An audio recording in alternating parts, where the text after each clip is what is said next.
Isang matagumpay na anti-illegal drug operation ang ipinatupad ng mga kapulisan na humantong sa pagkakahuli ng 2 drug suspect at pagkasamsam ng halos 600,000 pisong halaga ng shabu sa barangay Bago Aplaya, Davao City. Patrolwoman Sheena May Ilagan, ibalita mo.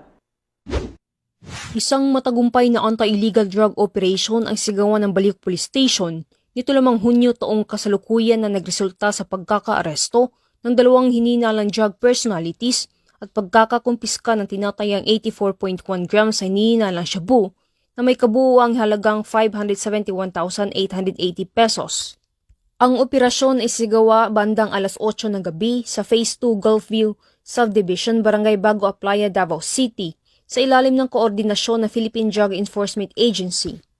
Kinilala ang mga narestong suspect na sina Alascols, 29 anyos, mula sa Agdao, Davao City na itinuturing na top 1 city-level drug personality at alias Julito, 29 anyos, isang delivery rider mula sa Barangay Bukana, Davao City.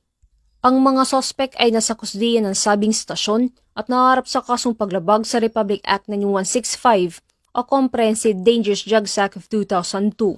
Samantala, ang Police Regional Office 11 ay patuloy na pinapaigting ang laban kontra kriminalidad alinsun sa kampanya ng Bagong Pilipinas na panatili ng kapayapaan at kaayusan tungo sa pagsulong ng bansa. Mula dito sa Police Regional Office 11, ako inyong PN Correspondent, Patrolwoman Sheena May Ilagan, alagad ng batas tagataguyod ng Balitang Pulis.